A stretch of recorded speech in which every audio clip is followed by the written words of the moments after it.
Di dalam tenda bukan tidur malah ngobrol lagi. Itu ngapain ya? Si Fikri ya? Itu ngapain Her?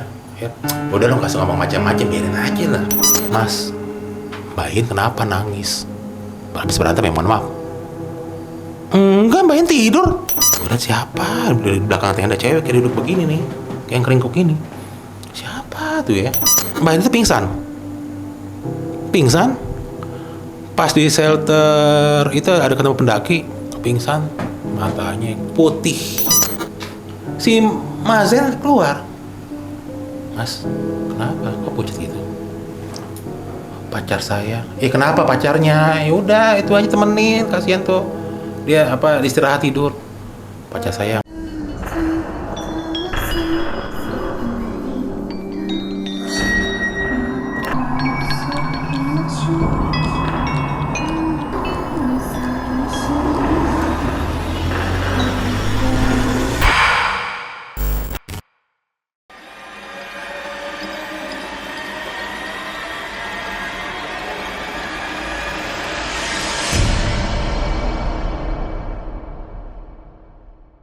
Nggak ada napas ya? Ya, salah. Nggak ada napas. Jangan bercanda. Kamu jangan bercanda di sini. Dan itu nyata kita bukan di base camp itu ini kita pindah di rumah penduduk kan? Ya anggapnya dekat base camp gitu ya. Itu semua orang langsung panik situ. Yang benar. Mas kan pendaki gunung. Mas tahu dong CPR, kasih napas buatan. Nggak ada detak jantung. Bener-bener hilang. Udah pucat. Mas Tano, Mas yang lebih ini. Mas Tano nggak ngomong. Mas Oyong ini kenapa nih Mas Oyong? Udah inilah ini. Mas ini gimana? Ini Mbak Yen itu ada nggak saudara di sini? Ada pamannya. Singkat cerita panggilnya aja Pale. Memang waktu naik gunung itu ada izin. Kalau orang tua sih belum izin. Lah, Pak Le tahu nggak? Pak Le taunya sekilas aja, tapi nggak tahu jam hari kita berangkat. Sekarang dari base camp ini, yang paling terdekat rumah Mas, rumah Mbak, atau rumah Pak Le? Rumah Pak Le. Saya bilang, telepon Pak Le. Di zaman itu, malam itu, telepon yang punya siapa sih? Entah gimana caranya, apa yang gue bilang, Mas, saya nggak mau tahu gimana caranya. Mas, sama si Pale, entah gimana. Terus Mas Nando sempat megang Mas Oyong. Ada download tadi, ada hair kecil banget sama di sini nih, dipegang ke sini. Tapi nggak bilang itu, nggak bilang apa itu ya? Ini pingsan atau apa? Dan mereka nggak bilang ini mati suri, nggak bilang. Udah. Kita diem tuh, kita tetap berdoa kan. Waduh. Berdoa terus kan. Entah berapa jam kita tunggu itu. Ada lebih kali 2 jam. Itu palanya itu datang dari Salatiga ke situ. Lumayan jauh tuh. Dan palanya itu ternyata di tempat mereka itu dikenal sebagai paranormal. Oke. Dan gue pernah ketemu palanya datang ke Jakarta. Jadi Pale lihat, kasih cerita nih, panjang banget nih ceritanya teh.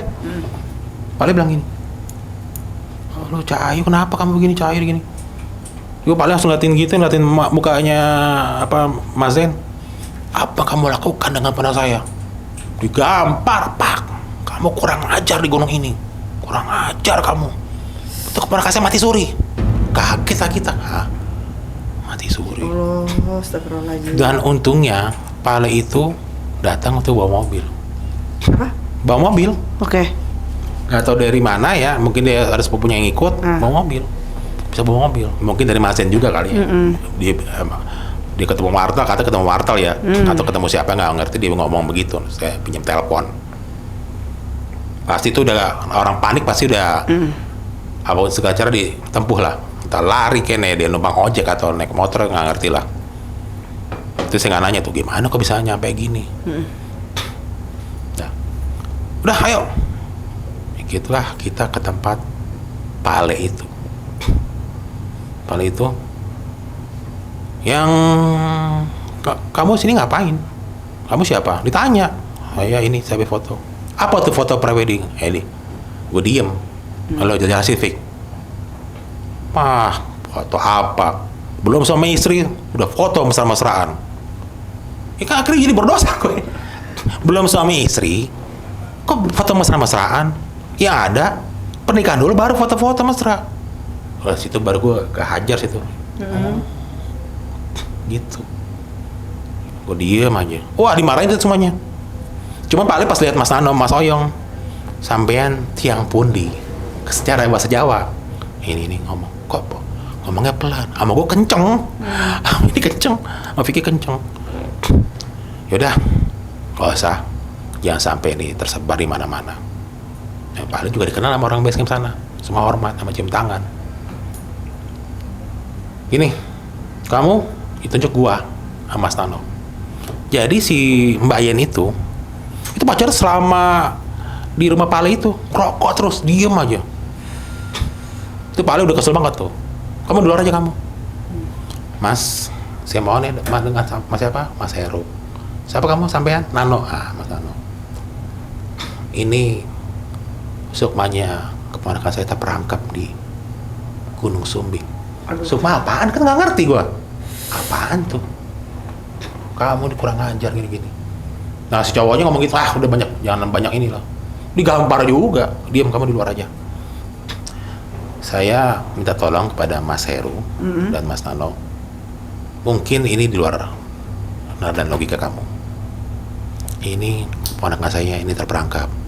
Saya tidak bisa nolong kecuali dibantu dengan Mas Heru dan Mas Nano.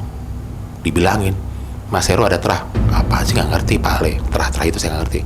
Udah, sampein mau nggak nolong saya, nolong keponakan saya? Iya, saya mau. Dah, ikutin, suruh itulah. Ya, baru turun gunung, Mbak. Baru turun mas suruh mandi gua. Suruh mandi air kembang, kan dingin banget. Iyalah, dingin banget itu. Ya ampun. Mungkin karena gue capek, udah keringetan, udah wah, ini. Gue udah bodo amat deh. Iya. Karena lihat gue udah nolong aja dah. Itu gitu. Kamu baca doa, mungkin kalian bukan doa, itu mantra itu. Kamu baca, kamu merem. Bayangin kamu ada di puncak gunung itu. Bayangin. Ikutin bacaan saya. Wah, gua nggak. Jadi dibaca gini, gue ikutin, baca gini itu. Tak. Jadi kayak di suatu ruangan yang cuman kayak ada lampu badai itu, lampu minyak kecil itu, sampai gue gelap gitu. Tapi posisi gue dengan Mas Sam tiduran. Kamu tidur? Hah? Tidur. Baca ini. Ini begini posisinya. Ya Allah. Baca ya. Dengerin suara saya, kamu harus fokus suara saya. Nah, kalau gue bilang itu gue mimpi itu. Gue mimpi. Jadi gue dan Mas Nao itu naik lagi ke atas puncak. Tapi itu versinya beda, itu malam. Terus ada suara gunung, itu suara Pale. Tapi gue nggak bisa lihat Pale. Kamu jalan terus, Her. Jalan terus. Situ gue ngeliatin suatu gapura. Di situ kabut semua. Gapura. Nggak tahu itu kerjaan apa. Pas gue lihat, situ ada suatu jembatan. Jembatan panjang gini. Bawahnya tuh api semua. Ya Allah. Terus ada yang suara Pale. Kamu nyebrang jembatan itu. Nyebrang. Kamu jalan ke bawah, kamu fokus nyebrang. Kamu nyebrang terus. Gue lihat dari kejauhan itu, gue lihat Mbak Yen begini. Siapa? Bayu. Mbak Yen itu, Mbak Yen. Oh, Mbak Yen. Gini. Iya, Mbak Yen. Nah, di tangannya itu kayak diikat, bukan borgol ya kalau sekarang ya. Kayak ikatan tuh warna-warni. Oh. Kayak gelang apa sih namanya kalau anak-anak kecil sekarang ABG, gelang-gelang warna-warni. Ya. Nah, kayak gitu. Begitu mau nyebrang jembatan, Mas Nano nunggu di situ. Mas ikut saya. Pale bilang, kamu nyebrang, kamu lepasin tuh gelang. Nano diem di situ. Nyebrang. Itu kamu jalan ke bawah. Gini, namanya kayak gitu kan. Itu gue bilang tuh kayak jembatan kayu, kayak udah rapuh ya. Kalau lihat kayak film Lord of the Ring, lapuk-lapuk itu ada kretek-kretek. Pas ke bawah, itu gue lihat tuh semua demit semuanya. Apa sosok apa ini? Demit sama siluman. Nah begitu ada demit kayak mau nyerang gitu ya, sosoknya tinggi itu kayak, tahu film Predator Mbak? Hah? Film Predator. Tahu. Ya mukanya kayak scorpion itu tuh. Tahu. Kayak gitu. Tahu. Begitu ada ini, ada yang kayak pretin itu. Seorang kalau gue bilang mungkin kayak seh gitu kan. Di kaki yang ini sorban ya apa? yang di lehernya dikepretin gitu. Kamu jangan ganggu anak ini. Jalan terus Her, jalan terus. Terus ada seorang putri cantik pakai kemban ungu, selendang ungu. Wah, kok jadi flashback ini Gunung Raung nih? Apakah dia? Jalan terus, itu si Pak itu suaranya yang gue denger dia doang. Jalan terus Her, fokus, kamu jangan ini. Nah, di samping Mbak Yen itu dua sosok tinggi besar mata merah. Kepala satu lagi kepalanya kayak kerbau gitu, tapi tanduknya begini nih. Gini. Iya, tanduknya begini. Jangan lihat matanya, kamu jangan lihat matanya, kamu jangan lihat matanya. Jadi gue hanya fokus kepada Mbak Yen. Mbak Yen begini nih. Ambil Her. Sepanjang gue itu, wah ada banyak itu tuh. Kayak ada tangan narik, kayak ada jari-jari tengkorak, ada jerangkong. Tapi gue bilang gue fokus baca doa. Bodoh nih mimpi nih. Bodoh amat dah. Lillahi ta'ala. Bodoh amat. Terus Her. Begitu dapat di sini. Nah, dua sosok yang kayak raksasa itu nyerang. Nah, itu dikepret. Itu lagi dikepret sama sosok yang orangnya kayak bukan bercahaya lah. Tapi baju hitam-hitam. Hitam-hitam bajunya. Cowok baju hitam-hitam. Tapi mukanya nggak kelihatan bercahaya. Hitam-hitam dikepret. Masa putih selendang ungu. Yang satu ngepret yang siluman itu, yang Dewi selendang ungu ngepret yang siluman yang itu, yang dua itu. Itu kamu dengerin saya? Ya, gue suruh baca lagi. Itu bukan doa ya mohon maaf ya. Macam kayak mantra ya. Ya gitulah. Akhirnya bisa gue buka. Itu Mbak Yen diem. Mbak Yen gini. Mbak Yen. Gendong. Dia diikat ya. Diikat begini, kayak diikat gini. Ya mohon maaf ya Mbak, kalau terpidana kursi listrik gimana sih kayak gitu. Gue udah gak ada pikiran dalam hati gue nih, karena gue ingat gue udah tidur posisinya mimpi, tapi serem banget. Ayo cepat Her, cepet kamu jangan lama. Baik lagi ke jembatan itu sama lagi, jerangkong di depan, jerangkong. Yang mata udah keluar lah, yang lidahnya itu ada potongan kayak yang lewein gitu. Iya. Serem. Tapi bagi gue tuh bodo amat tuh. Itu bawah itu api. Itu panas banget. Apa gue bilang peneraka atau apa nih, kerjaan apa nih, kerjaan demit atau apa nih, bodo amat. Yang gue inget ada suara jalan terus Denmas jalan terus. Yang putri cantik itu. Nggak boleh berhenti lama-lama ya. Nah si Mas Ando tuh nunggu di ujung. Ayo Her. Kayaknya jarak gue dengan Mas Ando jauh, tiba-tiba ayo Her, maju lagi. Dapat, udah. Itu dapat. Alhamdulillah Her. Udah. Terus dengerin suara saya. Dengerin, baca lagi. Begitu bangun, kayak gue inilah, Teh. Kayak kita berenam di kolam. Berenam di kolam. Gaya batu, tahu? Tanah pas kayak gitu. Baju gue kering kita semua, gobios. Masuk itu. Udah masuk. Langsung, Pale. Pas buka mata, udah tenang Her. Pale. Gimana Mbak Yen? Kamu diam aja. Kan soalnya kita bukan satu kamar di sebelahnya. Cerita Pak Alik dalam ruangan itu, entah dia ritual apa, itu nggak mungkin. Udah Her, kamu tenang dulu, itu minum. Yang anehnya gue suruh minum kayak teh manis, tapi ada kembang-kembangnya. Kan ya agak jijik banget, tapi masalahnya udah Her, minum aja Her, dengan logat Jawanya. Minum Her. Minum aja bro. Kan udah aus banget, minum. Keringet, gobios, kuyup. Baru setelah minum itu baru merasa kedinginan. Karena kemudian tuh Mbak Yen sadar, alhamdulillah. Sadar tuh ya? Sadar. Karena penasaran kan, kenapa tuh Pak Le? Ya itu mati suri. Sukmanya di bawah sana. Nanti itu ceritanya panjang. Apa sih Sukma? Kan nggak ngerti dulu Teh. Apa tuh Sukma itu? Nggak ngerti kan, masih dulu zaman dulu pendakian masih begajulan lah istilahnya. Udah. Singkat cerita, setelah itu Mbak Yen akhirnya ikut dengan si Pak Le, Mas Zen, kita pulang masing-masing. Dan akhirnya kita semua udah beres urusan, kita pulang ke Jakarta. Setelah itu, sebelum saya pulang, saya turun di stasiun Senen, saya mampir ke tempat cetak saya foto di Jalan Sabang, ya kan? Mandi, pas datang, gimana kok? Pas lihat, kok kebakar? Astagfirullahaladzim. Kebakar fotonya, bisa kebakar hitam blank. Yang ini ada. Mungkin ini Mas kebuka backnya. Nggak mungkin kalau kebuka, kalau buka back doang pasti semua kebakar film ini. Ada beberapa ini.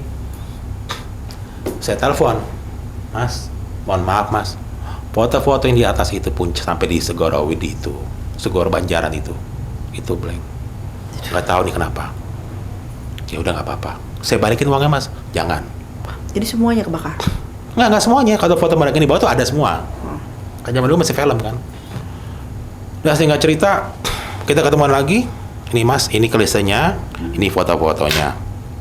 Ini kalau nggak percaya ini. Kalau back belakang kebuka pasti kebakar semuanya. Ini cuman beberapa frame, dan beberapa frame itu gue yakin itu di Segoro Banjaran itu yang diganti baju lama. Kan akhirnya Pak Ali itu ngomong mesum itu. Tapi ya mungkin kan saya nggak ngeliat. Nggak berani juga ya. Nah akhirnya singkat cerita setelah berapa bulan kemudian mereka nikah. Saya diundang nikah. Terus setelah berapa tahun mereka punya anak. Nggak lama kemudian divorce. Tapi sebelum itu Pak Ali datang ke Jakarta karena dia seorang paranormal, dapat undangan dari beberapa orang. Ngobrol Pak Ali waktu di Manggarai, ketemu Pak Ali. Pak Ali, saya mau nanya Pak Ali, waktu kejadian tahun 98 yang waktu saya ini itu gimana Pak Ali? Saya masih penasaran.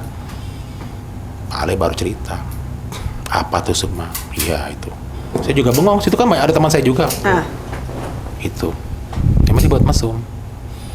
Tapi Pak Ali bilang nggak sampai bersetubuh.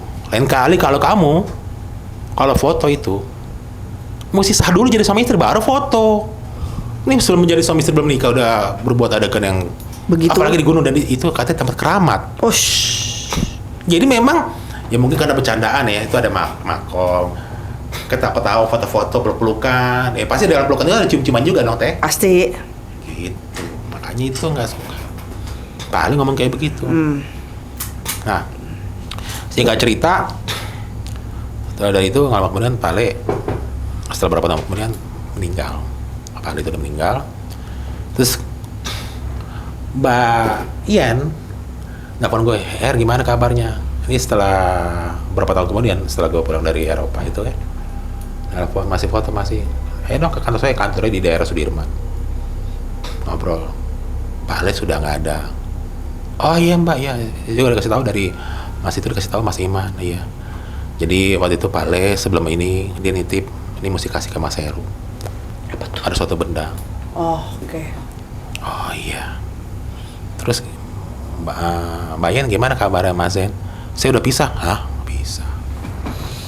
Dan itu memang cerita yang Gunung Sumbing itu. Ya ini gue rangkum Teh dari rangkuman cerita Fikri, Mas Oyong, Mas Nano. Dan ternyata gangguan-gangguan itu ya di Pastan gue baru tahu tambah Pasar Setan, Watu Kotak itu ternyata kerajaan gaib di situ. Situ lagi. Iya. Dan juga ada ini ada kayak batu itu ya. Itu kalau pintu itu bukan pintu, kayak celah ya. Ya kalau misalnya badan lo gede kecil, lo bisa los. Itu berarti gerbangnya. Iya, gitu. Dan dia di situ kemarin kan? Iya. Ganti Dan gue baru tahu ternyata itu kehilangan kesadaran, sukmanya diambil sama penunggu situ. Kosong berarti jadinya. Dan ternyata Mbak Yeni itu ternyata orangnya peka. Jadi selama perjalanan itu banyak banget senang sama dia, makanya diiniin, ditarik-tarik. Apa sih nggak mau ikut? Wujudnya menyerupai pemuda ganteng, padahal aslinya gadun, gitu. Menurut Mbak Yen ya, baru tahu tuh Mbak Yen ternyata orangnya peka dan iga renggang, gitu. Saya juga baru tahu. Setelah itu kan setelah berapa tahun yang lalu. Oh gini. Atau kalau misalnya dia bisa kayak gitu, kenapa ngelakuin begitu ya? Gak nahan-nahan ya. Jadi ya gini ya, kalau menurut saya, menurut Ale juga, ya namanya cowok cewek bukan sama istri ganti baju, lihat-lihatan apa yang dilakukan, pasti ada nafsu kan. Itu kamu cerita kok lama banget ganti baju paling berapa sih? Kayak acara fashion show kan nggak ada sampai 5 menit, jalan. Nggak pakai jilbab lagi. Nah, gitu. Itu. Jadi Pak Ale itu mempunyai pandangan menerawang ke depan. Oke. Dia bilangnya kamu mesem ya di gunung itu. Itu kan mesem itu dalam arti ya mungkin dibilangnya ada pelecehan tapi ya nggak ngerti ya. Apakah kalau dibilang bersetubuh juga nggak tahu juga. 2 kali sih sebenarnya ya. Ya gitulah. Pertama yang di pas lagi di tempat penginapan itu. Iya. Sebelum naik ke atas itu malam. Iya. Tapi kan saya nggak kan kesannya kepo banget mau tahu urusan orang kan Iya, nggak juga. Udah mulai di situ ya. Kan saya juga kan profesional dibayar. Heeh. Kan istilahnya kalau kita ini kan mau tahu aja urusan orang kan udah gue bayar kan gitu nanti. Tapi kan ini kan gunung itu kan sakral. Banget. Makanya memang banyak beberapa pendaki ya diganggu ya banyak mesem di gunungnya begitu. Ya mohon maaf sampai gancet, mohon maaf. Oh ada. Ada beberapa pendaki gunung Ih, gancet. terus dilepasinnya Nggak ngerti itu, ada ritualnya. di bawah atau Bahkan- tetap di lokasi? Di bawah nyampe dibawa ke kampung apa gimana gitu. Ih, di kamar itu Bahkan sampai ada yang meninggal. Ada itu di mana itu? Ada saya pernah nonton itu. Oh, ada yang meninggal. Sampai meninggal. Lagi aneh-aneh aja sih. Iya, seperti itu. Itulah Gunung Sombing. Iya. Malam dia kejadian mungkin juga. Terus ganti baju di tempat apa yang gerbang itu. Wah, komplit udah di situ ada petilasan. Ada makom ya? Iya, ada ya petilasan. Berarti makom syekh dong atau wali dong? Wali. Wali dong. Wali siapa gitu? Ya Allah. Wali penyebar agama Islami ya. Iya. Ada di Segor Banjaran ada. Marah. Iyalah sama kayak inilah. Nah, tempat itu ya wajar kalau ya sekedar foto ya oke. Tapi jangan berbuat adegan tak senonoh lah. Kan istilah itu adegan tak senonoh kan. Mungkin kalau dilihat film-film percintaan tomprokan guling-gulingan kan ya nggak senonoh juga. Kalau cuma foto doang begini biasa kan. Nggak apa-apa. Tapi kalau adegan kayak percintaan gitu kan walaupun pakaian lengkap kan nggak senonoh juga. Ya tersinggung. Ya itu Pak Ale bilang itu tersinggung kamu kurang ajar. Tempatnya dia lagi. Iya. Dan Pak Ale itu memang seorang paranormal. Yang dikasih itu, gue bilang, kenapa Mbak Ian kasih ini benda ini? Pak Ale dan itu pesan kasih ke Mas Heru. Masih ingat. Masih. Alhamdulillah. Pak Ale itu. Orang Solo 3 ya? Ya. Orang Solo 3 berarti ya? Salah 3. Pak Ale itu. Baru, semenjak itu gue, apa ya, untuk foto itu gue masih trauma tuh. TVNI. Masih trauma gue. Karena dari kejadian itu, apalagi di gunung, trauma itu. Cuma kan kala itu kan nggak ada duit, bokeh. Sama itu trauma deh, mendingan foto wedding ya tempat yang biasa-biasa aja deh, mau ngapain. Wajar-wajar aja ya? Iya, terserah deh lo mau ngapain, tapi jangan di gunung deh. Cuma karena waktu itu BU, iya kan, ya mau gimana, kadang terpaksa ya, tapi begitu kejadiannya. Tapi aku bingung ya. Kok ada di pikiran nih kok dia mau ya di foto di gunung ya kan capek ya.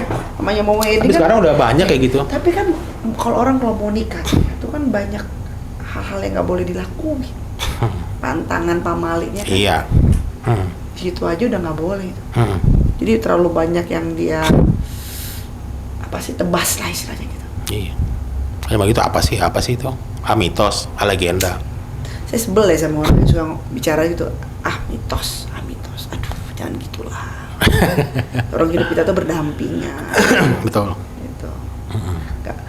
Jangan dibuat dia tuh tidak ada. Ada. Dan sampai sekarang juga saya masih komunikasi dengan Yang cewek. yang cewek, Mbak Yen. Ya sekarang sih Mbak Yen ya udah menikah lagi. Mas Zen juga menikah lagi, sudah punya anak. Itu. Mereka sama-sama sukses di bidangnya masing-masing. Divorce tapi itu ya. Iya, Berarti tapi mapan lah ya. lama nggak? Lama. Maksudnya menikahnya lama?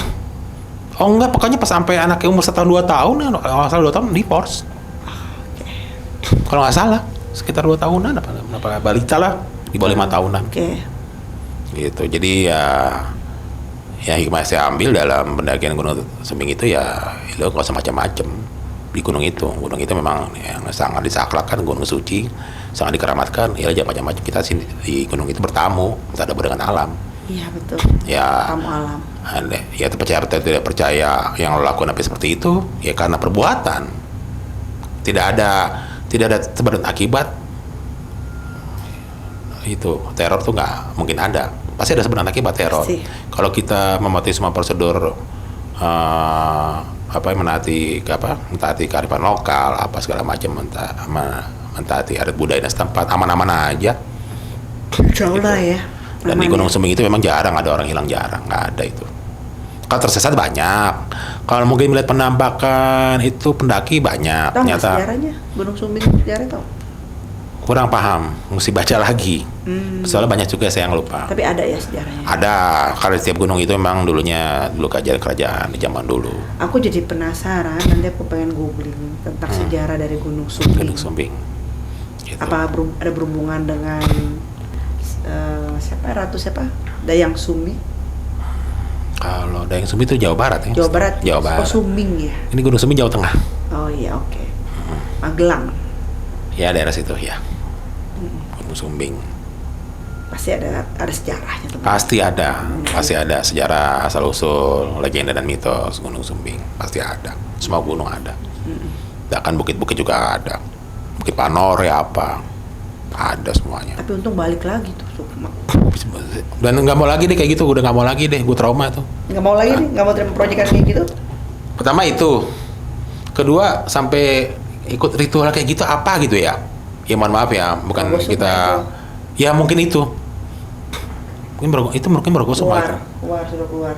Iya. Ibaratnya kalau kayak film itu kayak film Conjuring, Oh. yang si cewek keluar dari itunya, yang nyari anaknya lagi diumpetin apa gimana gitu, ya kayak gitu. Tapi itu balik itu kayaknya perasaanku cuma tidur doang, capeknya minta ampun dan itu keringetan gobios. Sukmanya Mas Heru yang keluar juga nyari. Kok keringetan dahsyat itu. Padahal tempatnya itu dingin tuh, salah tiga Karena dingin. kalau Ruh nggak mungkin kan, kalau Ruh bener-bener itu kan. Sukmanya Mas Heru yang keluar, akhirnya menerobos ruang dan waktu juga, karena di dunia Sukma hanya Sukma juga yang bisa masuk situ, nggak bisa lah. Selain itu nggak bisa, jangankan itu yang gitu juga nggak bisa, ya Sukma juga yang harus melihat. Ya makanya itu juga aneh tapi nyata ya kan ya, soalnya berbicara logika, film kok yang lainnya gambarnya ada, kok yang ini gosong. Berarti ada apa Kan cerita juga kepala itu, ya itu. Bayangin aja, ada berbuat macam-macam di gerbang kerajaan, ya salam. Dia ngeliat lah, apa Ya itu ya benar, kalau mereka tempatnya kita kotor mereka pasti marah. Pastilah. Sama aja tempat kita dilempar tempat sampah juga kita marah. Pastilah. Itu aja dalam logika. Benar. Masa gitu Mas, rumahmu, depan rumahmu ada yang lagi bermesra-mesraan, ngapain? Oh iya benar, nggak ada tempat aja. Iya. Marah. Iya, seperti itu. Kerjain yang jahilin yang ada. Ya memang di tahun itu masih umur berapa, mungkin masih 25-an ya. Di luar nadan logika. Kok ada ya kayak gitu ya? Kok bisa ya? Itu apa sih tuh? Pak Ale sih ketawa-ketawa aja waktu itu, sim aja. Karena waktu itu banyak pasien. Makanya penasaran, gue nanya itu apa sih, artinya apa? Nah, kalau bilang, kenapa Mas Heru saya suruh itu? Karena Mas Heru ada telah dari ini, dibilangin. Dan itu belum nyambung, baru tahunya tahun 2013 di umur 40 tahun. Iya. Karena itu masih muda tadi. Terapa sih? Oh keturunan apa sih? Padahal di keluarga nggak ada pakai ini. Kalau dari ibu mah ada. Oh di atas lagi. Oh jadi memang Pale itu seorang spiritualis ya. Dia, iya kan nggak ngerti. Tapi orangnya kocak. Nah ini kasih itu nih buat kamu. Ngapain sih mbak? Kan mbak keponakannya. Iya waktu itu Pale masih kasih ke Mas Heru. Gue kagak ngerti tuh TV ini. Gue kasih aja ke mbah gue. Ya udah. Buat apa? Mendingan gitu. Nggak ngerti kayak gitu. Kita udah nggak ngerti tapi kita malah megang malah bahaya. Betul nggak ngerti udah kasih aja. Cuma oh dari siapa? Ini. Oh iya. Mana? Udah nggak ada. Oh begitu dong. Dipegang udah ya. Dan itu memang sebuah itu buat cewek. Kalau dibilang mirip kayak tusuk konde. Buat apa gue make? Ya kan. Sebenarnya seperti itu tapi aneh. Bukan tusuk kondenya warnanya aneh. Itu titipan yang dari sana. Bentuknya kayak kunci itu tusuk kondenya. Titipan yang dari sana. Si ratunya dari sana titipannya. Pak Ale itu. Ya kan logikanya nggak mungkin kalau ngasih ke Mas Heru laki-laki tusuk konde ngapain? Iya. Masih ke belangko harus dipakai kalau tusuk konde. Tusuk kondenya ujungnya ada kayak kalau kita zaman dulu tuh kayak kunci gini, Kayak kunci bulat gitu ya? Iya kayak gitu, kayak kunci. Iya Mas. Masih gini, buat sanggul. Oh. Gitu sih. Ini tusuk konde kamu mau buat apa ini? Yang nggak tahu mbak, ngerti udah kasih mbak. titipannya dia. Si Ratu itu yang di Ya kurang lebih gitulah Teh Feni cerita di Gunung Sumbing. Itu pengalaman yang ngeri-ngeri sedep kalau menurut aku. Karena ya pertama ini unik sih, baru denger juga seumur hidup ada orang mau prewedding di situ ya. Kepikiran mau prewedding capek-capekan gitu. Satu, kedua lagi masa mau menikah gitu kan banyak pantangan harusnya. Kita harus hati-hati, banyak apesnya istilahnya. Betul. Ada di situ kalau dia nggak paham, padahal harusnya dia orang Jawa, dia paham tuh. Ya memang udah apa ya, memang udah yang sial yang harus dihadapi sama dia. Iya. Ya, akhirnya juga seperti itu jadinya kan. Iya. Dia juga sebenarnya. Iya. Gitu. Aku nggak kebayang kalau misalnya nggak balik, mati nggak hidup nggak itu. Ya lah gantung. Iya. Nggak mati nggak hidup, gantung aja. Karena beda persoalan, istilahnya Tuhan juga marah dengan perbuatan ya kan. Gimana dapat ridho. Apalagi tuh ada balik Allah ya. Aku paling takut.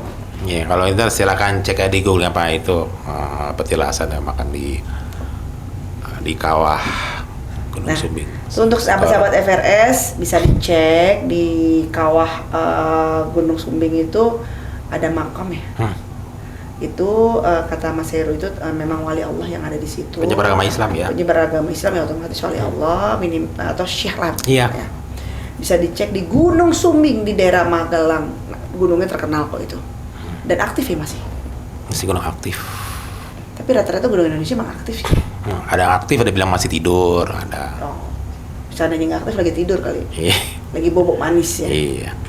Oke, baik. Terima kasih Mas Heru.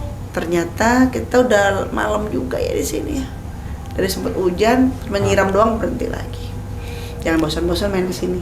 Ya. Ya. Iya. Terima kasih banyak. Semoga sehat selalu dan selalu dalam lindungan Allah Subhanahu wa taala. Amin ya rabbal alamin. Baiklah, sahabatku. Di sini memang udah malam banget ternyata. Video malam ini sangat-sangat menarik karena berbeda dari cerita-cerita sebelumnya, dari sekedar hanya mendaki, tapi malam ini kok ada ya prewedding di atas gunung. Itu menurut saya sih sangat-sangat menarik dan kebetulan juga pengantinnya hingga mati suri. Oke. Nah, kalau sahabat-sahabat masih ingin Mas Heru podcast di tempat saya, di komen sebanyak-banyaknya. Terkomen terbanyak, nanti saya akan undang lagi Mas Heru. Ya. Oke, baik. Kalau saya dan Mas Heru ada salah kata, saya mohon maaf. Sesungguhnya memang saya dan Mas Heru hanya manusia biasa yang gak mungkin lepas dari segala khilaf. Assalamualaikum warahmatullahi wabarakatuh. Waalaikumsalam warahmatullahi wabarakatuh.